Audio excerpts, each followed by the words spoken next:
Welcome, everybody.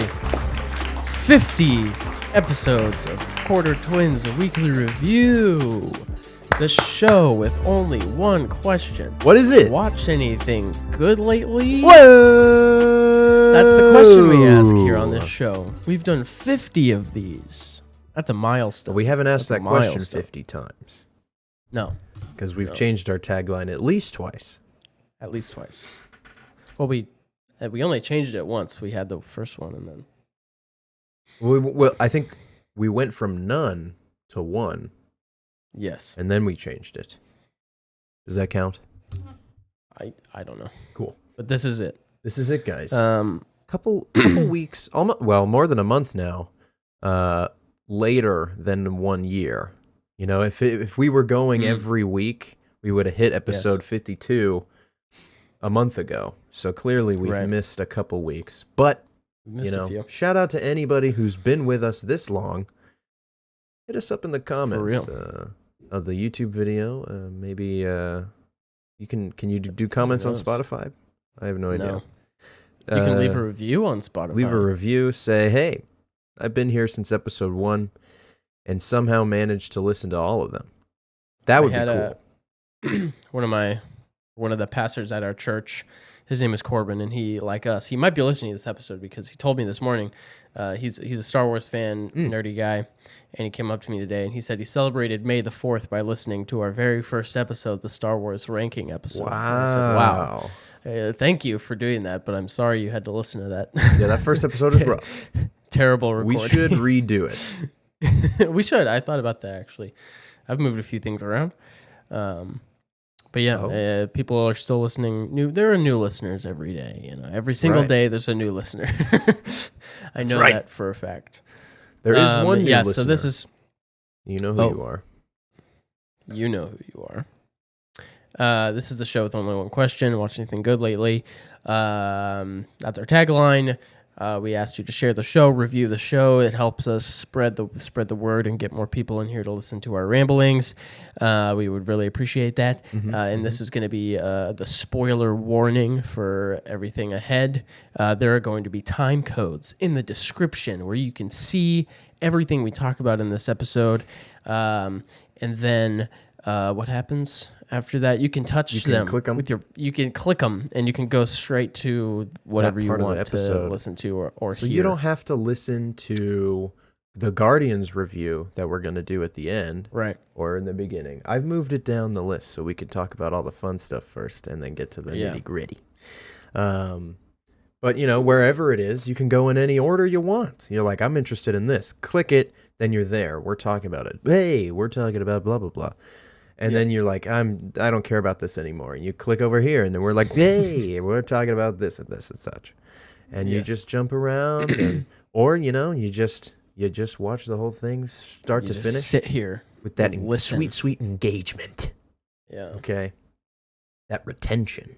That's what we're looking for. Audience retention. Yes. Yeah. So you have a question for me, it looks like. Yeah. So, you know this?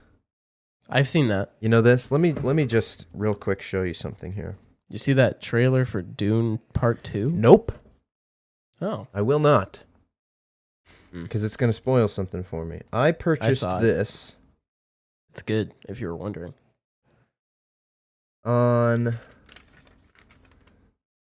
Actually, the receipt is so faded, I can't read the date. My bit has destroyed. So long. But if I had to guess, I'm going to say September 18th, 2022. So it hasn't been a year yet. But it's been more than 400 days. More than 410 days.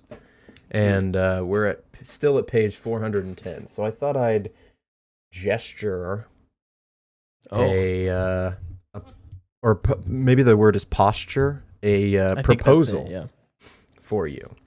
Okay. And this is strictly for Dune. And I haven't done it yet, but I've considered attempting an audiobook version of the book Dune.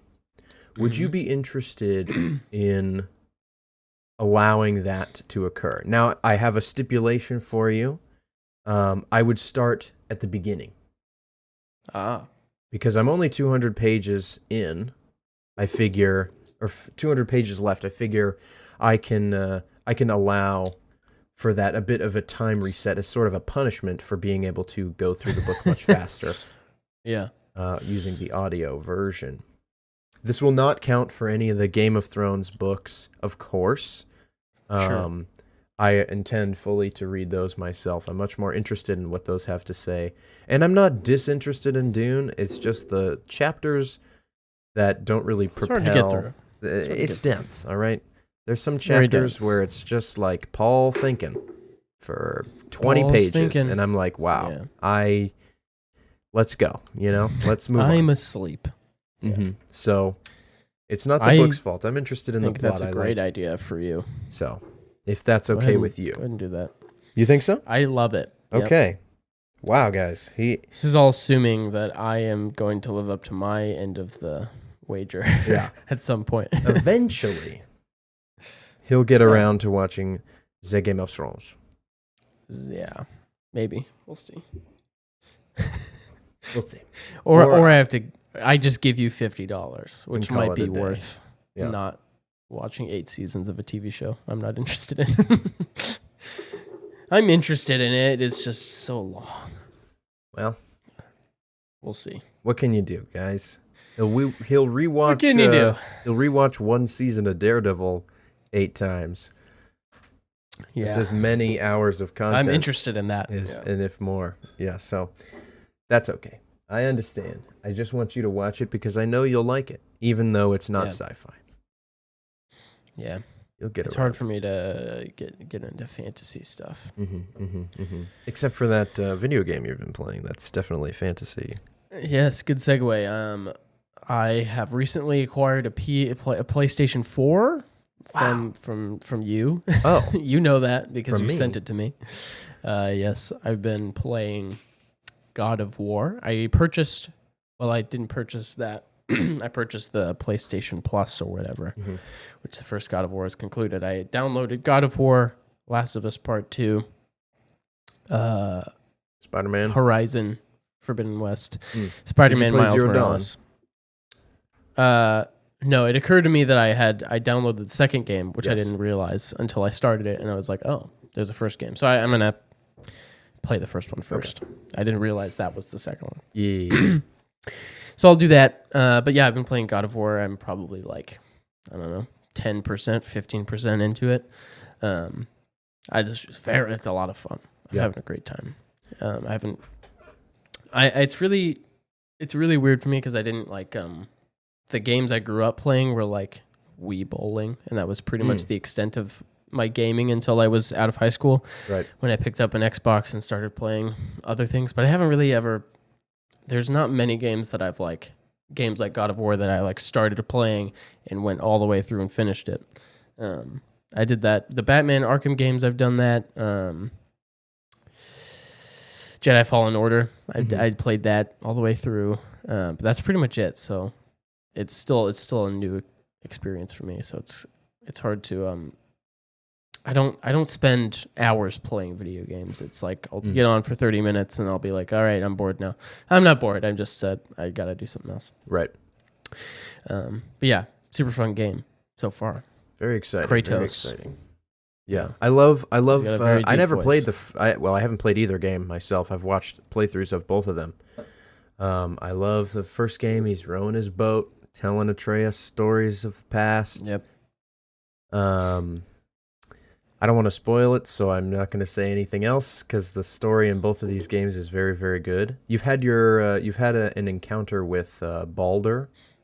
Yes. Yes. Yeah, he comes in and he goes, I can't even feel pain. Mm-hmm. You can't feel. I can't even feel anything. He says that many times, over and over again. It seems he's a scary guy, but I'm still able to beat him apparently. So. At least for now, he might come back. Who knows? Who can say? I'm on a different realm at the moment. I've used the Bifrost to get out of there and go look for the beautiful Forbidden Light or whatever it's called. I forgot all the names of things. Yes. It's all based on Norse mythology, which is vastly, from my experience, vastly more interconnected than Greek or Roman mythology. Yeah. You get a lot of There's stuff a big Thor going on. statue. Yeah. There's a big snake that wraps around the entire world, apparently. That's pretty cool. It's trying to eat the world tree. Oh. Normangander. I would too. I would eat something called the world tree, right? Yeah, sure. That sounds delicious. Is this a good bit? Anyway. Yggdrasil. I know it's good. What have you been watching over there? Watch anything good lately? Yes, obviously. I just watched. No, I'm just kidding. Never mind. I'm not going to do that. Oh, you don't even know what I was going to do, and that's how great. I don't even know is. what you just watched. Isn't this fun? I went to the theater last week because I wanted to talk about a movie last week. So I went to the theater last week and saw a movie called Suzume. Yes. Which is the name of the main character in the movie, Suzume. Like Joker. Right. Or A Star is Born. No? That's not right. Or Batman. Batman. Or I Am Legend. Iron Man. Oh. Yeah. Anyway, I went to see Suzume. I'm assuming you didn't see it. I did not. Yeah. I was sick. I got That's sick. what so I've I didn't heard. go see it. Yes. So, due to a pre-existing ailment, Jordan was unable to attend the theater for that film. He saw another one. I've heard it was really good. I enjoyed it quite a bit. I gave it 8, I believe. 8 out of 10. It's pretty good. But it was fun. It's about a girl, and she meets a guy, and the guy's like, "Hey, Classic. don't follow me," and she's like, "Screw that, I'm gonna follow you." And then she goes up to this mountain town, and there's a door in the middle of this amphitheater, and in the door, I've seen the imagery. yes, when you open the door, there's fancy, starry, beautiful meadow, but also inside is the worm, and the worm has only one goal: to destroy Japan with a big earthquake. Oh. And so it grows out of the door and slams down on the ground. And so Suzume and Sota must travel around to various random doors in Japan and close them before the worm can slap Japan. Oh, you gotta stop that worm. Mm-hmm. That's the movie. That's all I'm going to say. Yeah, I'll watch it soon. Yeah, because I thought it was really good, actually. Good. Makoto Shinkai has done several good movies. Your Name. I liked that one a lot. Weathering with You is a popular one. I think it's called Garden of Words, not Garden of Worlds. That's on Netflix, probably still, maybe. I don't know. That's a good script. That's about it. The animation in all of these, the studio that they use, I don't remember exactly who animates them. But they're very, very good. They're consistent. Food looks amazing in these movies. Every time they make food, it looks so good. Isn't there a meme about that? Why does the food in anime always look good? And it's a picture of like a rotting apple or something. It looks amazing. Anyway, you're like, yes, it always looks good. It's true. It always does. And this movie's no different. It looks very good. The water is beautiful. The characters look great. Top notch. We love to see it. Yeah. So I'd give it an 8. 8 out of 10. Yeah. There you go. And I liked it quite a bit. I was very happy with it. And That's then, just because Jordan, again, has come a little short on the list of things. He's already done with his list of things. So I get to rant. I was trying to think. Well, I watched, in my time, the first and second Guardians movies. That's what I did in my time. Before I saw the third one. So anyway, continue. Those are good movies. They really are. I was scrolling through YouTube. I watched this video that a YouTuber does where he reviews like a large chunk of the shows that come out every anime season. and he mentioned one that was very mysterious. The plot wasn't very obvious. The characters looked interesting, and he said the music was really good and the world building, while virtually non-existent, still he was very interested in what was going on. And I said, that sounds interesting to me. So I started watching it. It's called Heavenly Delusion. Okay. And it's about a guy and a girl surviving the apocalypse. Well, it's already happened, and people have, like, recovered, but the Earth is also terrorized by these big monsters, so they can't really rebuild society as a whole, because there's all these big monsters that eat people. So they're still, like, sparsely out there in the world. And there's also scenes in the show, every episode, of this school with young kids who are super smart, and some of them have superpowers. And it's very secretive, and they can't leave the school, and they don't know why, and this is their whole world, is this school. And it's like, and one of the kids in the school looks like the main character, but it's not the main character. They have different names, and I don't know if these events are taking place at the same time, and there's no one is explaining anything to me at all. The characters are just living in this world already. And so it's counterintuitive for me, because normally I'd like someone to sit down and just tell me a bunch of things. But this show doesn't really explain anything. You just kind of have to glean information off of the... You gotta glean. I think I'm using... Is that a word? Yeah, that's correct. Yeah, sweet. I think I used It's a weird word, but yeah, you did. I think you just have to glean some information off of the bits of the world in the background, which is fun, because once I finish the show, I'll probably go read the manga and get more information from that. But I've actually really enjoyed the first 6 episodes, so it's about almost halfway done with the first season. We'll see where it goes from there, but heavily recommend Heavenly Delusion. Heavily recommend Heavenly. Yeah. That sounds good. You were talking earlier about video games, and you even actually specifically mentioned Jedi Fallen Order. Fallen Order, yes. There is a sequel to that game called Jedi Survivor, Fallen Jedi Survivor, Star Wars Jedi Survivor. Yeah, just Jedi. Star Wars Jedi Survivor. Okay. Yeah. It released a week ago, 2 weeks ago. Yeah. And has been met with mixed reviews. The game is apparently amazing, and the story is truly brilliant, giving people who like Star Wars, probably the Star Wars fans derogatory, hope for Star Wars, which, of course, in my opinion, has almost never been bad.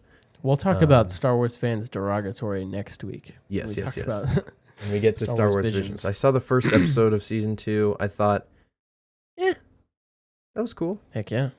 So we're excited to continue on with that. I'm excited to get to the Ardman episode. There's a couple in there that look really interesting to me, so I'm excited for that. We'll talk about it next week.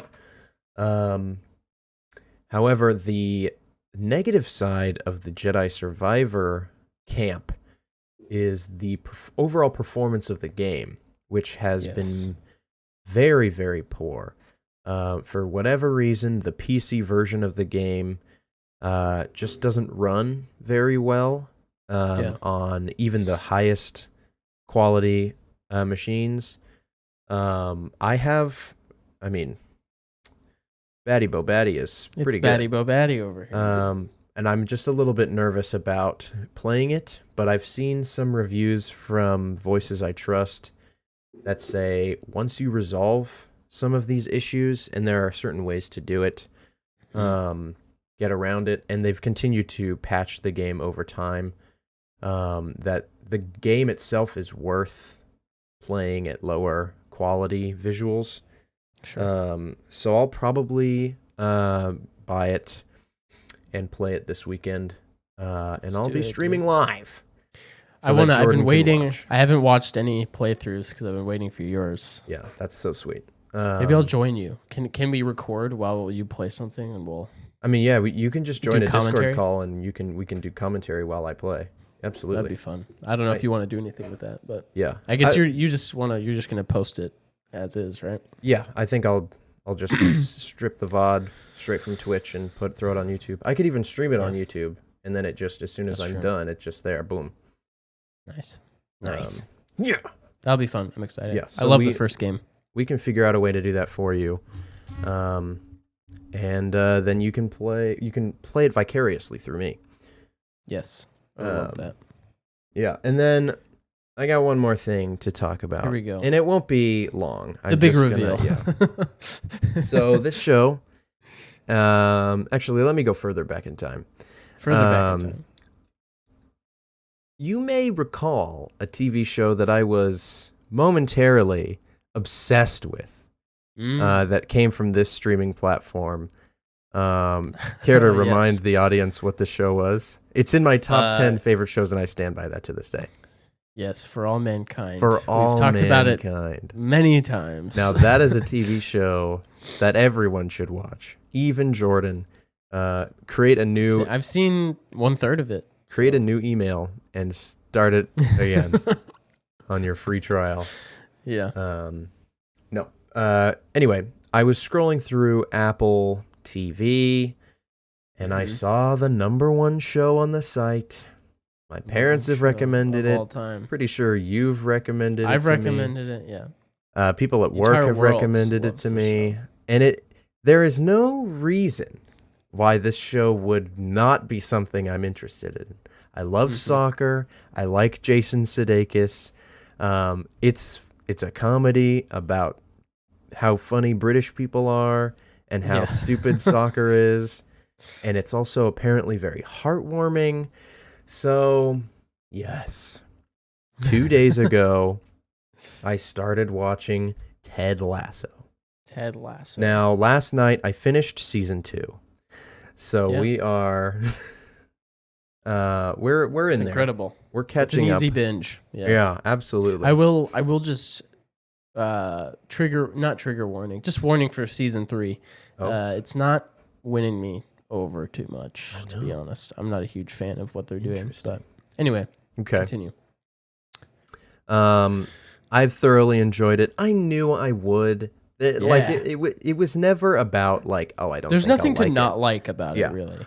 There was even never... the 3rd season. Like, I don't necessarily enjoy the characters they're focusing on and the stories they're choosing to tell. Like, they're not super interesting to me. But even still, it's just like there's nothing to not like about it. Yeah. So I can wholeheartedly agree with everyone. Obviously, yes, it was good. It's just you seem upset. I am almost upset because I often will avoid shows that people recommend purely because... I did the same thing with this show, yes. Yeah, purely because, like, I like to be the one that discovers things and tells other people to watch things.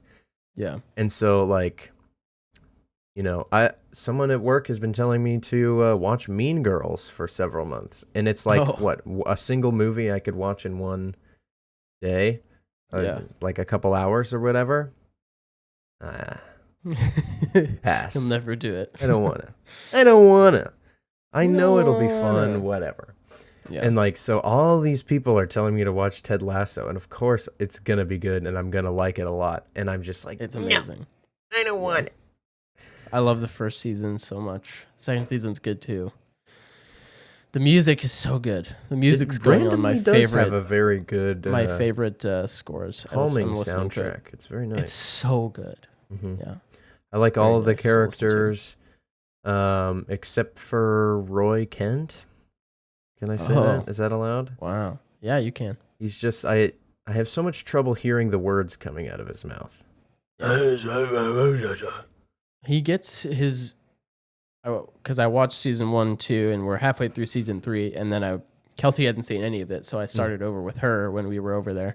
And Roy sounds more normal in the first season, and he second season he really amps up the. Yeah. Roy Kent. It's like impossible to hear him. He's like doing a Batman's impression of Batman. I didn't even realize that's the. You remember the? I hate to bring up Thor: Love and Thunder.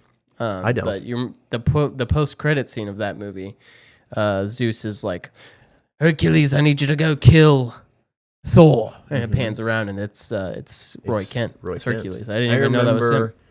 My parents getting all excited about it at the time, and I was like, "What are you guys talking about?"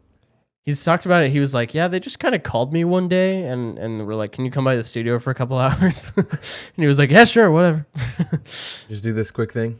Yeah, I don't know if they'll ever do anything with it. Probably not, because everybody. Well, they did something. Everyone hated Thor: Love and Thunder. Everyone. Everyone. I told you, man. I'm gonna rewatch it for Juniverse. There's no Marvel movie that I hate. I'll never hate them all. Really? Incredible Hulk. You hate it. I don't love it. Yeah, I like that one, honestly. Yeah. So speaking of actors we never thought we'd see again from a post-credit scene in a Marvel movie, Adam Warlock. Bam, segue. Sure, what a segue. He's in that movie. Guardians of the Galaxy Volume 3 was released on Star Wars Day just 3 days ago. And we went and saw it. We did. And I saw it twice within 24 hours. Really? So, yeah. Wow, good for you. I don't think I can go back to the theater and watch it again for a minute. I did. We'll see how it goes, though. Maybe I will. I got friends that need to see it, so I'll go with them maybe. We're going to give you some spoiler-free thoughts, so you can, if you haven't seen it yet, you can stop listening after this, and we'll tell you whether to go see it. You should go see it. We love it. Everybody knows this is going to be a darker Guardians movie, right? Because you've seen the trailer, and it looks like some things are happening. You see shots of people screaming over bodies and stuff. The spoiler-free plot, I think the plot description on all of the on the websites and movie theater. What do you call those things? Just the movie, the plot synopsis on IMDb or whatever is on like anything. The Guardians need to go on a mission to that might, if not successful, might lead to the end of the Guardians forever or something like that. Oh, no. So something happens at literally the very beginning of the movie. Something happens that the Guardians have to fix, otherwise one of their team members is in trouble and they might lose them. So there's the team. It's been I think it's been like 12 years since Endgame in the world, and Peter Quill is still kind of struggling with the loss of Gamora, his Gamora. So it picks up there. Groot is big and muscly now. Big guy. Drax. So they've kind of set up shop. Their headquarters is on the big floating head nowhere. Mm-hmm. And they all kind of run that place and run the Guardians of the Galaxy operation with Peter Quill, Star-Lord, Drax, Mantis, Rocket, Groot, and Nebula. In Endgame, they brought back a past Gamora, and she obviously didn't have all of the experiences with the Guardians, so she's not part of their team necessarily. She joined the Ravagers. Mm-hmm. So she's hanging out with them. She's kind of a meaner version of Gamora, at least to the Guardians themselves. Right. And so, they go off on this mission, and if you saw the post-credit scene of the second movie, there's this guy named Adam Warlock who shows up every now and then to cause some ruckus. One of the Sovereign, the gold people. Mm-hmm. From the second movie. And there's this evil guy named the High Evolutionary who's been conducting evil experiments on animals. We don't like that. Yeah. It's For more like reasons than one.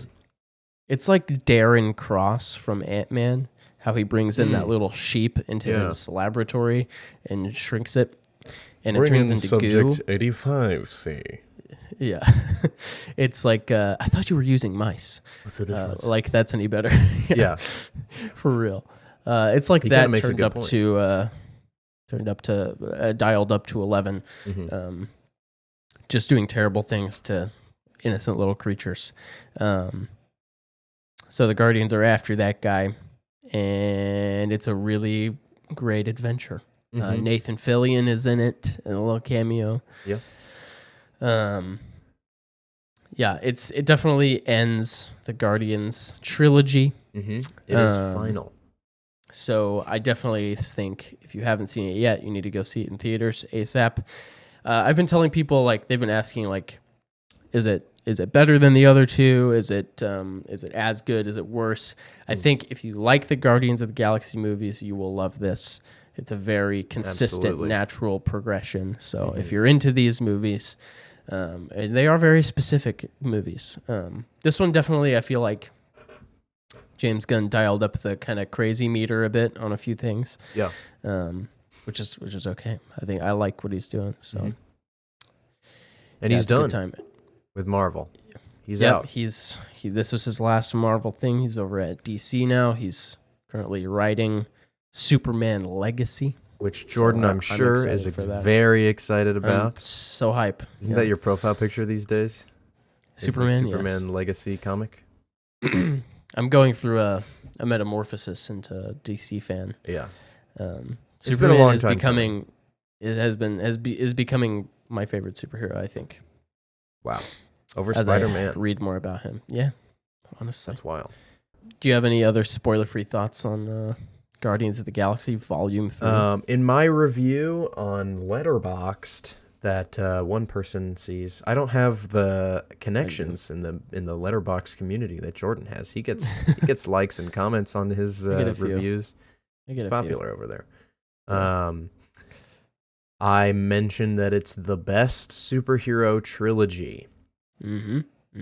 That is, it's better than the original Spider-Man movies.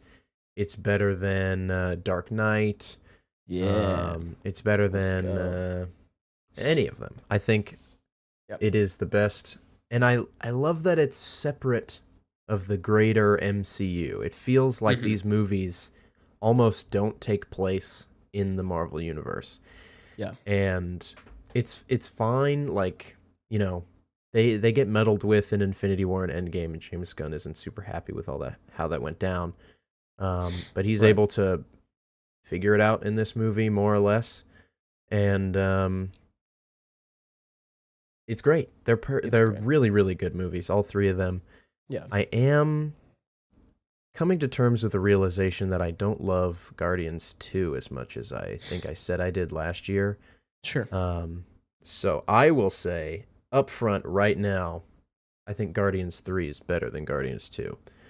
I think so too, yeah. Guardians 1, of course, still being my favorite Marvel movie. It's not going to change. Spoilers for Juniverse. Yeah. Yeah. So that's where I'm standing. The movie's really good, guys. If you like the first two, you're going to like this one. And I wouldn't even say that you have to see any other Marvel movies other than those two. You don't have to worry about Endgame or what happened in those movies to enjoy this one at all. So get out there, go see it. It's an art. It's certainly not a fart. It is certainly an art. The music, obviously, is really fun. Even though at some points I did feel like it was being overused, I understand like the context of why it's happening. You know, it's not like Suicide Squad where it's just the entire soundtrack is just terrible 70s music. Yeah, it has a purpose. It serves a purpose. So it's good, like Stranger Things. Right. So that's where I'm at. Into the spoilers, everybody. The nitty gritty. Rocket Raccoon dies. Oh, hope you weren't still here. Yeah. Well, he doesn't. So even if you are still here, he doesn't. Die. We got you. But that is a spoiler. Yeah, it is a spoiler. He doesn't. If you are still here, maybe he does. Maybe. Yeah, so right off the bat, like immediately into the movie, Adam Warlock shows up at nowhere and shoots Rocket in the chest, and he's in trouble. It's and like the weakest attack he uses in the entire movie, by the way. Yeah. They try to put a magic medicine box on his chest, and it doesn't work for some reason. They find out that he has a kill switch on his heart that's stopping them from doing a surgery on him or whatever. Yeah. And so they're like, what? What is this from? What? So they figure out where he was manufactured, essentially. They got to go find code to get that kill switch off, and that leads to many adventures, and we get lots of flashbacks to Rocket's past. We meet his cellmates. What are their names? Lila, Teefs, and Floor. A little otter. What is that? What is Teefs? He's like a seal. No. A seal. A walrus. Walrus. That's the one. And a little bunny rabbit named Floor. Yes. We find out, he was just a normal raccoon at birth, and the High Evolutionary, played by Chukwudi Iwuji. Yes. I practiced that. I made sure I had his name right. You got it. He's been, he's trying to perfect life forms, right? To create the perfect life forms. Enhancing little creatures. So that's how Rocket got his intelligence, essentially. And yeah, so the movie is the Guardians, the team trying to get to the High Evolutionary and get the code from him to save Rocket's life. And then they decide, this guy's bad news, we better just stop him. So we're gonna try out a little well, I don't know. We don't. Yeah, let's try it. We're gonna try a little format. So we got a few things, a few bullet points. We're gonna approach this movie from 5 bullet points: acting, visuals, music, story, and the message. What's the message? So first, let's go with acting. What did you think about the acting? Chukwudi Iwuji, very good. Very good. Some people have said the best MCU villain. What's your temp on that? I think Justin Hammer is pretty good. He is. He is. I'm not. That's not even a joke. I think he's actually. He definitely is. Very good character. No. I mean, he's great. I thought overall he was a very good villain. I think he brings a good performance. Bradley Cooper as Rocket, probably the standout for me. I know he's just voice acting, but he brings just voice acting. Yeah.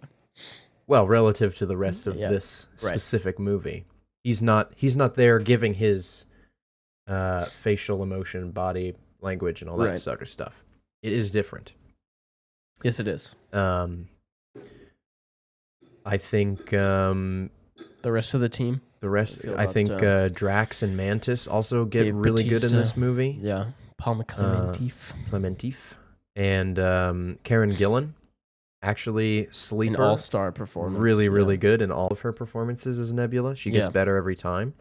One of the most complete Marvel character arcs, I think. Yeah.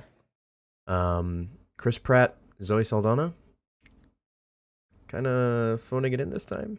I don't know, man. I didn't feel that way. I saw you put that on your thing. I didn't get that at all. I thought Chris Pratt was at his best in this one. Other than I liked him a lot more in this than I liked him in the second one. He has some emotional moments in this movie which are good, but I thought maybe I'm being more specific to his character. Yeah, what I mean, I think it's doing.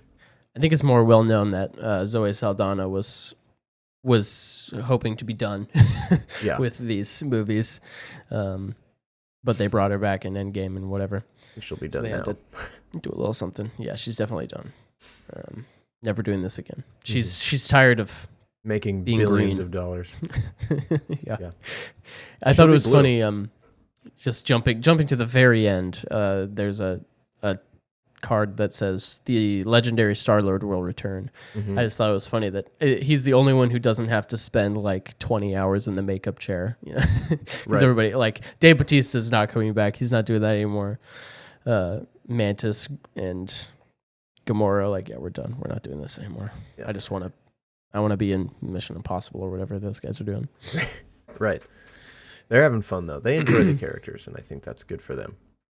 I thought, I think Dave Bautista is my favorite in this series. He's so consistently funny, and like never, like his line delivery is never annoying. My favorite, rewatching all three of them, my favorite line in the whole series is, well, in the second one, there's a setup where they're protecting batteries from the big monster thing, and Drax asks what they're called, and Peter Quill is like, they're called Amulax batteries, and Drax goes, Harbulary batteries. And then later there's a payoff where Rocket steals some of the batteries, and Peter's like, I can't believe you stole the Amulax batteries. And Drax goes, they're called Harbulary batteries. It's so funny. Yeah. It gets me every time. His delivery is just gold. Yeah. Everything he says is so funny. And never like, it's never the Marvel quips. He's always like character wise, like his personality, or that he's immune to metaphors and all of that. Right. He's so good. He's so good. He's amazing. And he gets some really valuable characterization in this movie, I think. Yeah. Yeah. Lots of a good payoff from setup in the first one and the second one. Yeah, that's absolutely super good. Yeah, liked it a lot, and I was actually very happy with Mantis's character too. I thought, she got more to do this time around. She joined up with the crew, just sort of because her dad was a planet and the planet exploded. She's like, guess I gotta hang out with these guys now. Yeah. And so I thought, Endgame, she was kind of there. Infinity War, she was kind of there, right? Kind of, yeah. And then this time around, she actually was like fully blown part of the group, and interacted with everyone well, especially with Drax. I thought that was a pairing I really enjoyed because and they had that beautiful moment in Guardians 2 where she she's like an empath or whatever. She touches Drax and she's overcome with the sorrow that he's feeling, but he's just standing there stoic. It's very beautiful. It's very nice, powerful moment that I like a lot. And so they paired those two up again in this one, which I really liked. The guy who feels nothing, but it actually feels everything, and the girl that can feel the feelings. So yeah, I love the part where she makes that security guard fall in love with him. Yeah, and he's just like, he's so used to it. He's just like, yeah. Okay. Yeah. That's great stuff. It's so funny. The visuals. A very unique style James Gunn has. It looks better than anything Marvel puts out anymore. It's shocking. I mean, put this movie up against Quantumania or Love and Thunder or even Wakanda Forever, which looks pretty good. This movie just looks so incredible. There's so much like practical stuff. There are lots of like extras wearing animal costumes and whatever, and all of the sets and like the camera movements he uses and all of this stuff. It's just like incredible. He started doing that a lot with the Suicide Squad. They came up with this mechanism that like swooshes the camera around a lot, right? And it just looks really, really good. Yeah. The action looks good too. It's so good. Which hasn't happened in a Marvel movie in a long time. I thought to myself, during the Beastie Boys action scene in the hallway. The hallway, yeah. I thought, you remember the Kingsmen when they're fighting in the church and it's just all out chaos and you can feel it and it's this long take and it looks really good. That's what I was getting from that moment. Yeah, it was perfect. Like in that moment, I was just like, I was blown. Like I think they topped the Daredevil hallways fight because the fact that they like at least for me, like the way the camera moves, like it's a one take, but the camera is like constantly like the Daredevil shot is amazing, but it's like the camera is Up pretty the static hallway, and slowly down the moving up, hallway. which is not bad at all. Like it's an all timer shot, but this one, like the camera is bobbing and weaving through all this stuff, and I love what they did with, like, they didn't have the Guardians going against only CGI alien monsters. They have CGI alien monsters and also like human guards essentially that they're fighting.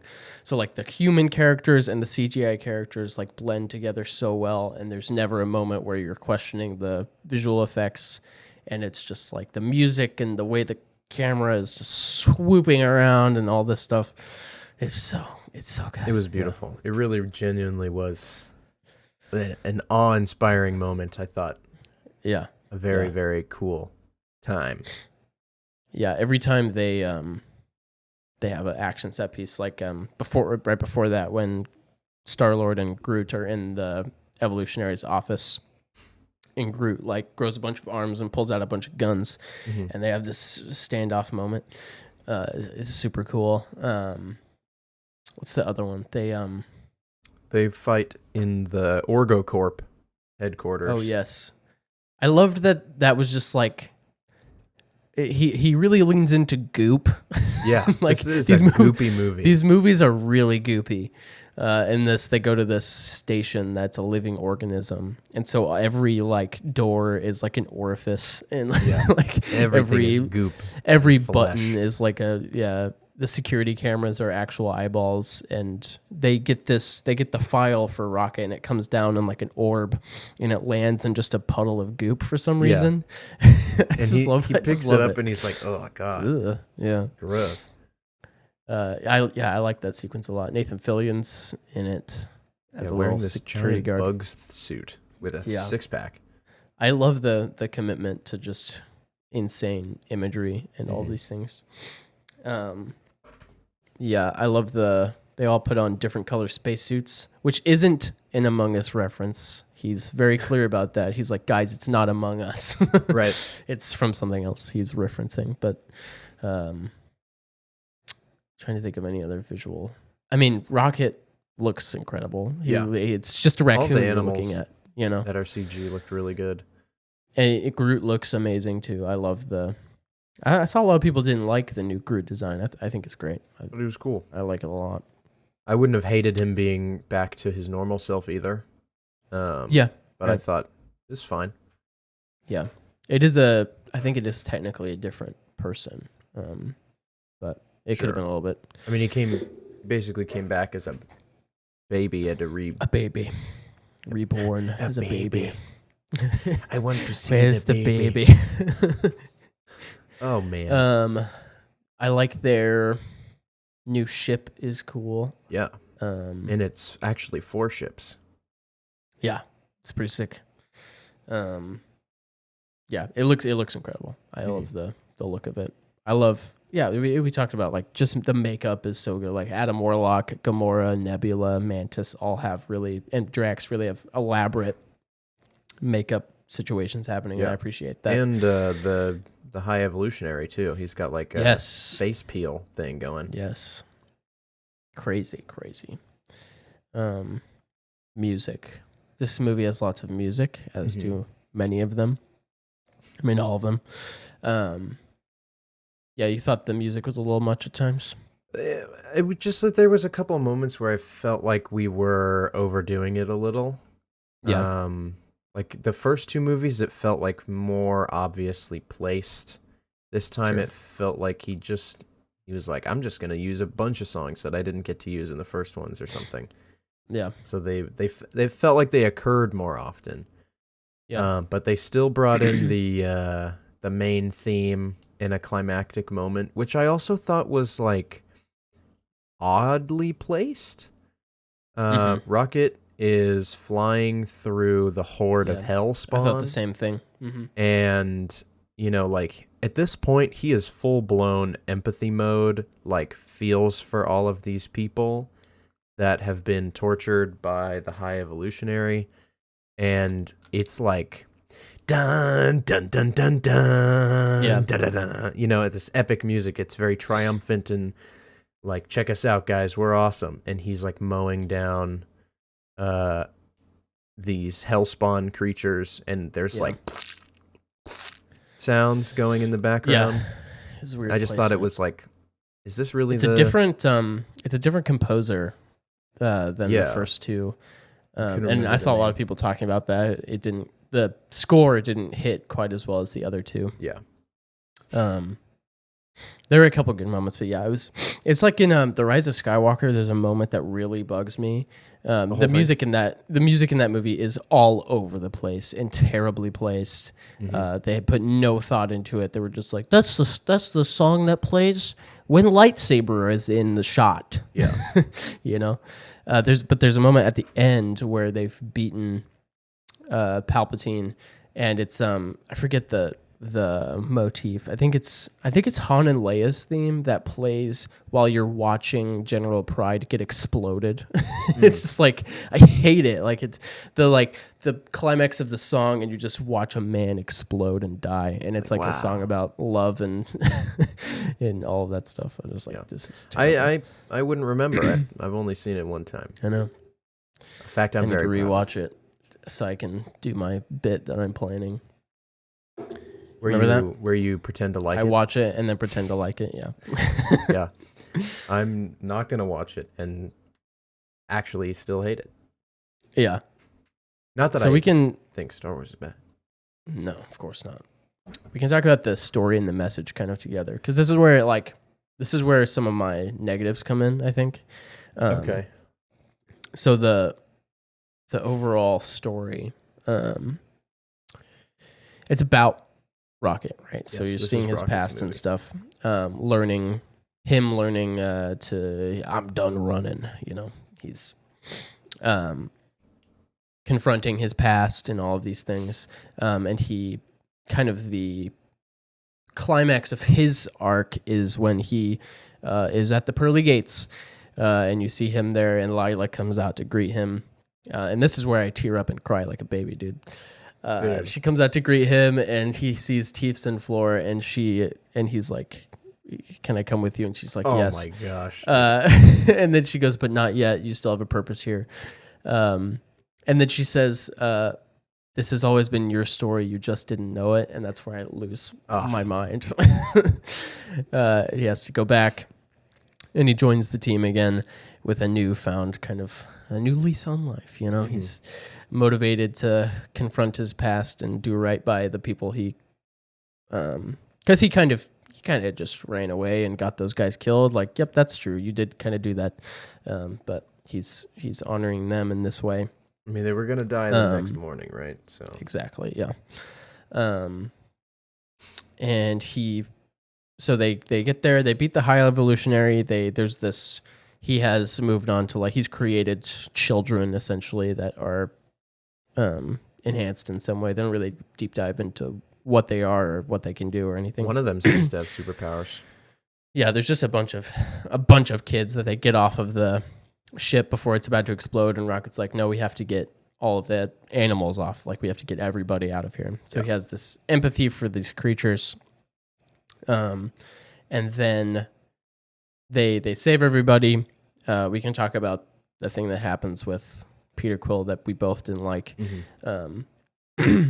But they get everybody off, and then everybody's back, and then everybody's like, okay, the Guardians are over. Bye. They all leave. And I don't know if it was just, it just seemed really weird to me, because, like, they spent the whole movie, like, trying to save Rocket. So they save him. He's back.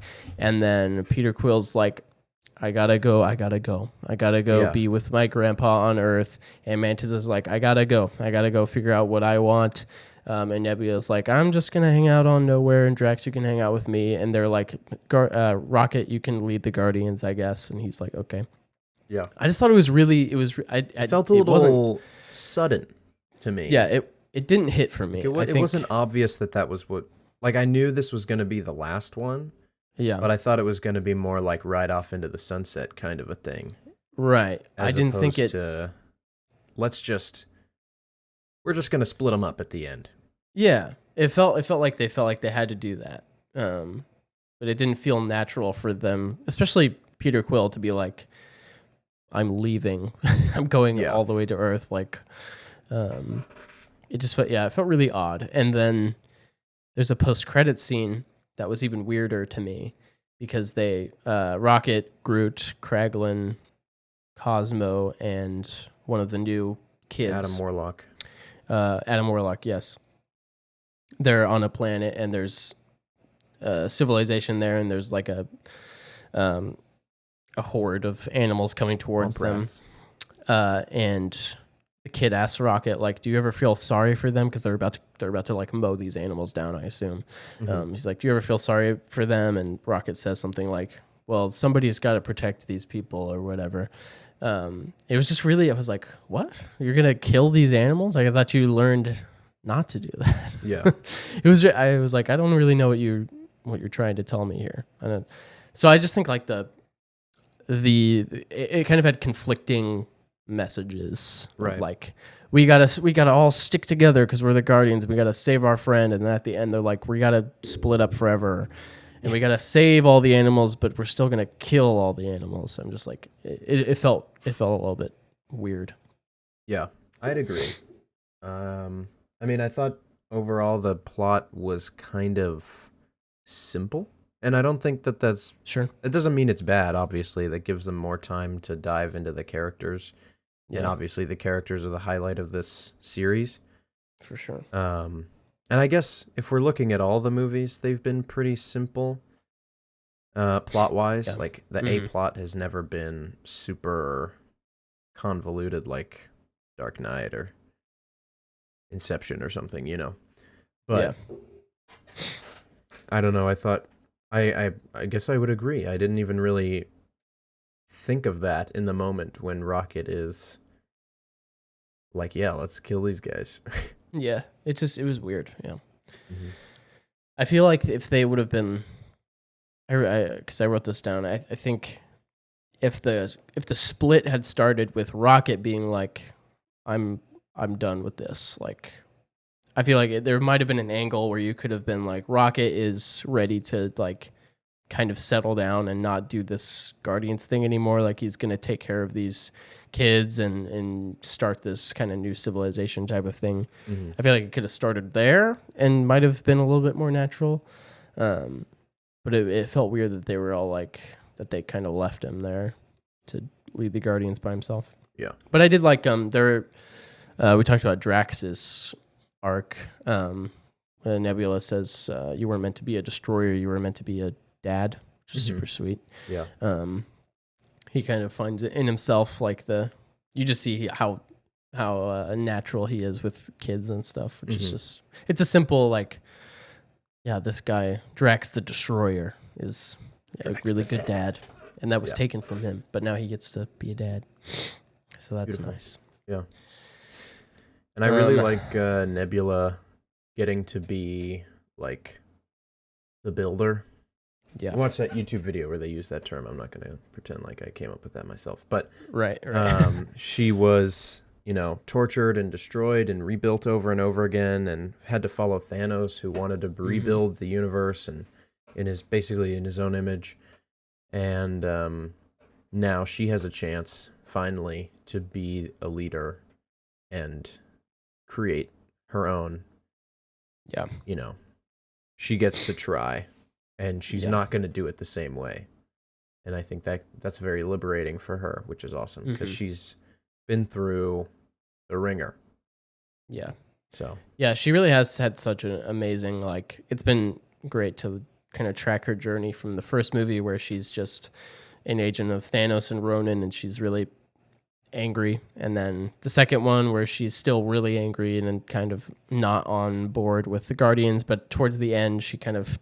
her and Gamora have a little sisterly moment, and then you get Infinity War and Endgame, where she's able to kind of come to grips with like how terrible Thanos is, and then in Endgame, she is such an amazing part of that movie where she kills the side of herself that she doesn't want to be anymore, which is a little bit it can, if you overthink it, it can be a little bit like, but Yeah. just metaphorically and theoretically and thematically, it's very beautiful. And then in this one, she's just being her own person, which is great. Still working on her messaging. Yeah, right. Yeah. I liked Adam Warlock a lot. I saw a lot of people being like, why is he even in this movie? Like, he didn't do anything. He was just kind of lame. But I thought it was fun. I thought it was fun to just have a super strong character pop in and out every now and then. And Will Poulter was an amazing choice. Absolutely. I thought his performance was so good. Mother. I'm sure we'll see him again. Yeah. Just incredible stuff. Overall, movie is good. Overall movie good.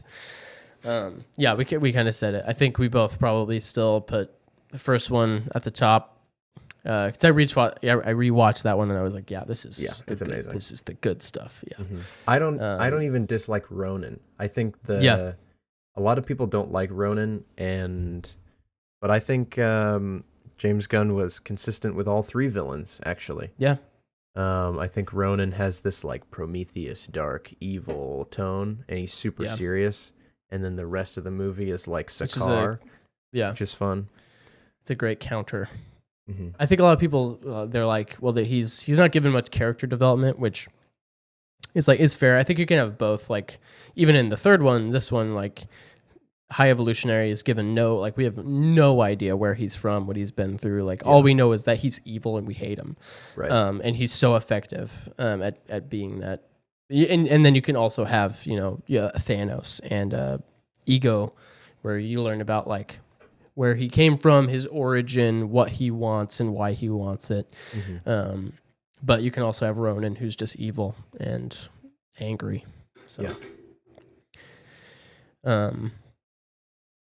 any final thoughts? We love it. We love to see it. I think I just thought I was going to say about the second one is probably my least favorite. I love it, but I think after watching all three of them, the thing I don't like about the second one is that they go to Ego's planet and then they're on that planet for the entire film. Pretty much. I like the galaxy exploration vibe of the first and third one. Yeah.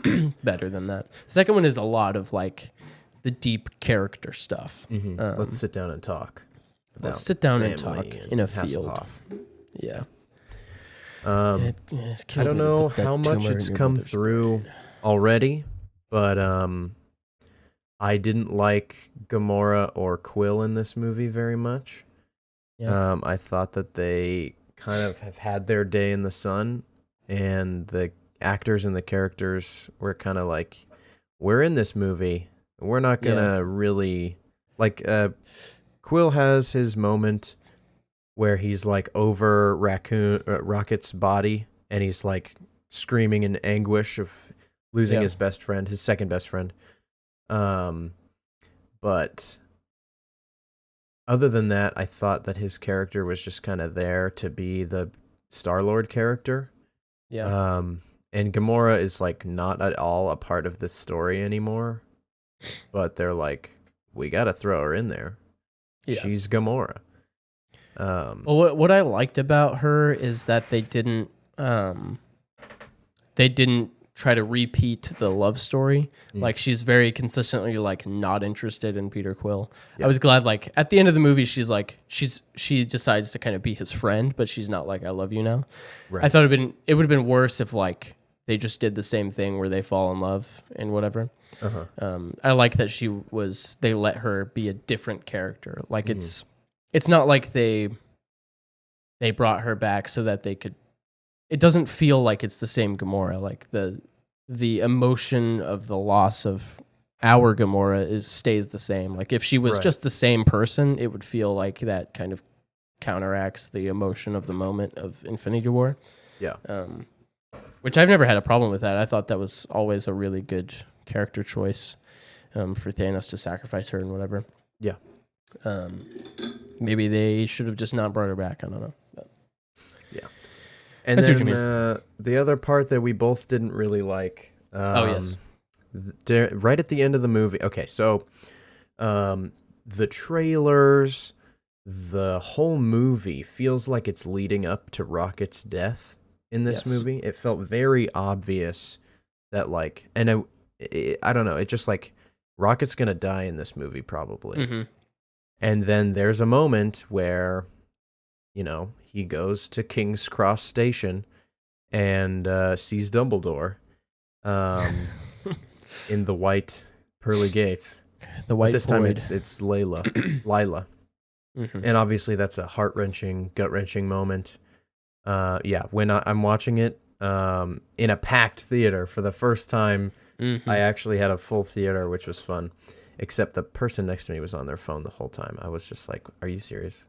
It was for me before you say the thing. It was he's at the pearly gates and like I tear up at that scene, and then for me it's when Nebula hears his voice and she says Rocket. That's when it was just like the tears. I was just like, wow. Her reaction to him being alive was just for whatever reason just really got me. I'm tearing up right now. I was like, oh my god, it's incredible. It's incredible. But yeah, so he has his death fake out, and they bring him back, and it feels beautiful. It's justified throughout the story. It makes sense, and it's like, wow, this is a really beautiful moment. Rocket could actually die, and I'd be like narratively satisfied. Yeah. And then he doesn't, and I'm like, yay, he's back. It's okay. Right. At the end of the movie, we have a what I like to call an Age of Ultron, where they have people rescuing someone from one ship to another ship, and people are jumping off this thing one at a time, and then someone gets left behind, and they appear to die, right? And this is the third time that Peter Quill has been lost out in space without a spacesuit, and almost died to lack of oxygen. This time his face puffs up. And he turns into a giant. That's actually scientifically pretty accurate, by the way. Yeah, that you would bloat like that because your blood is boiling, releases a lot of gas, you expand. But he's fine. But he's completely fine. He just gets. I don't even know. How does he live? What happens? Adam comes back. Oh, that's right. Adam saves him for some reason. I don't know. Yeah. Why. So it was just like it was happening, and in the moment, I was like, "This is really stupid." Yeah. He's not gonna die. Yeah, because I thought the same thing. Is like, I know you're faking me out. Yeah. Because it was an immediate you're not gonna kill this guy. What are you talking about? Because if he did die, and that it makes no sense narratively. It was completely random. It took me out of it completely. I was like, what are you doing? That was like one of the only times I thought to myself, I was like, this is a bad choice to kill Peter at the end of the movie when it hasn't even this would be a completely random choice to just be like, let's just kill him.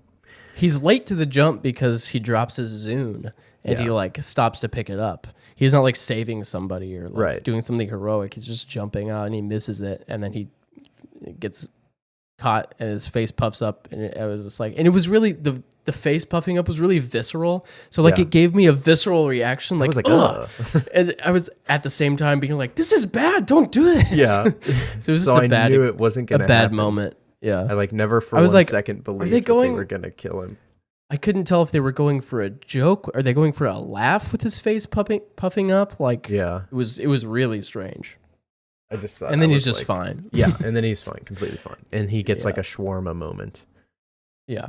It was just I thought to myself in that moment, I was like, this is so bad that I know that this isn't what's happening. Right, yeah. It couldn't possibly be what we're doing here, James. Come on now. You reminded me of something I really loved from a character point, and we'll end on something we love here. The Rocket has that conversation with Lila at the pearly gates, where she says, you can come with us, but not yet. You still have a purpose here. And when Rocket he returns to life, and he has a confrontation with the High Evolutionary. I really love that he didn't kill him. He didn't kill the High Evolutionary. I love that his purpose wasn't to kill the person who wronged him. You know what I mean? Yeah. I love that his purpose was to live for his family essentially, and not like just have vengeance or whatever. I just thought that was a Right. really nice moment. I could have also seen, the opposite side of the coin where he just shoots him in the head and is just like, yeah, we kill people all the time. It's fine. Yeah. Because it's kind of that thing where like you've killed so many people, you can just kill them. It's fine. Right. There's but there's no and moral grandstanding here. he explodes in his ship and whatever, so he died. But Yeah. And I love that they didn't kill any of the Guardians, because I always thought like they were very heavily marketing the movie as like trying to convince you like Rocket's probably gonna die. But I always thought, I was like, if they're marketing it this obviously that he's gonna die, he's probably not gonna die. And I really like that they didn't, because it's really easy to manufacture like an emotional moment by just killing a character. Like that's kind of the easy thing to do, is just kill him. Yeah. Because people will cry and be like, oh my gosh, this is the best movie ever. Oh my gosh, it made me cry. Right. It's harder to write and create emotional, like give somebody a reason to live and stick around. So good job, James Gunn. You've been great. Remember that time where they found some tweets he tweeted in like 2002, and they were like, "You're fired. Get out. Get out. We're getting somebody else to do Guardians 3." And he was like, "Okay, I'll go to DC." He makes the Suicide Squad, and they're like, "Dang, you're good at this. Come back, please." Come back, please. And then he made an amazing movie again. And he's like, "Peace out, suckers." Can you imagine if somebody else tried to make this movie? They would fail. Get Peyton Reed from the Ant-Man movies to make this movie. Hey, now that's not a terrible idea. He's Pretty good such a movie. bad director. The first one's okay. The first one's Second great. and third The ones second are one is super trash. fun. Yeah, so we'll fit Guardians 3 into our ranking next month in Juniverse. Still haven't figured out what we're doing. Show for that. I thought it would be I think we'll just have maybe just one episode where we do our ranking and talk about things. Yeah. We got few movies to add. I think that's a good call. I don't think we can do an entire thing. Maybe we just bring we should have a guest. We haven't had a guest in a while. Yeah. It's fun to have another, because we align pretty often with where we have our movies in our list. So I'm going to be more honest this year. I think I knew sort of where you were leaning and didn't want to disagree for some reason. So like Ant-Man is lower than it should be. Guardians 2 is higher than it should be. Yes. We should be. Yeah, let's just say we're going to be more honest. I'm going to be more honest. I thought it might be fun to make like two lists, like I rank the movies of the ones that I enjoy the most, and then make another list where it's like, this is the movie I think is actually the better one. Because there are some movies, like, I don't know if that would change much. Yeah. Probably because there are some movies that are probably better than, I don't know, freaking Iron Man 2, but Iron Man 2 is so high on my list. So that's awesome. Yeah. Maybe, what if we did like, I'll make my list and your list, and then you make your list and my list, and then whoever gets closer to the other person's list wins. That's a great idea. I love that. Okay. And we can put them, we'll make them on Letterboxd, and we can put them side by side, so we can put them side by side and actually see. Make them private somehow. Yeah, you can do that. Okay, sweet. Make them private. Sweet. Awesome. Any final thoughts? Take us out of here, man. Next week, we're going to record a double episode because we fell behind a week. We're still on time, but we lost our buffer, which is exactly what it's there for. So we're just going to rebuild it. We're going to do the Star Wars Visions Season 2 as its own episode, and probably kind of do a little bit of a Star Wars updated thing, maybe something in there. And then we got another episode. We'll figure out what's going to happen in that one, which is exciting. Figure it out. Maybe we could do a whole episode on Suzume. Maybe you can go out there to the theater. It is harder to see just because there's less showtimes. And you can see it. You can watch it in English or Japanese. You don't have to worry about that. So, that was the first time I went and saw a movie in theaters that was entirely in Japanese. Which I mean, the subtitles were good. Like there was no. I didn't feel like it was bad or anything, but it was a very interesting experience, which was fun.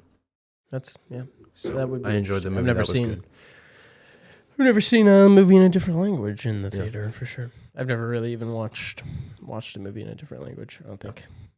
You watched? I know. Oh, did we watch Your Name in English? Yes. Oh, that's right, because the subtitles on the hand didn't show up. You were upset about the subtitles. I had to explain to you the most emotionally powerful moment in the entire movie. Yeah. Because they didn't put the subtitles on, which was stupid. All right. Yeah. So that's where we'll be next week. Thank you guys for listening. I will say the listens have been consistent again. We're there. Okay. They're leveling out. Yeah. The views have been good on YouTube as well. Jordan produced a single short, threw it up there, got over 100 views. Feeling good about that. Yeah. So we did you see that comment on our TikTok? Oh yeah. Like I posted that short on TikTok too, and the comment was like, "The ability to speak does not make you intelligent," and I liked it. I was like, "Thanks, man." fun to see some hate on the only comment. Didn't like all the comments video are good. Yeah, it's engagement, baby. It's engagement. Care less what they say. So yeah, thank you guys for listening and watching. We'll be here next week. Yep. And for episode 51. Wow. Because we are on our way. Halfway to 100, baby. Yeah, sir. And when we hit 100, we'll keep going. Until we hit 200. Yep. And then we'll keep going. Which is start counting backwards, counting down. That's exciting. Okay. This is now the outro. So we're done with the outro, and you guys can listen to the new song. The new music. Yeah. Maybe. We might. Probably. If it already. I think I'll use it. Yeah. Okay. Then it's playing right now, and it sounds good. So we'll see you next week. I like it. Sweet. Bye.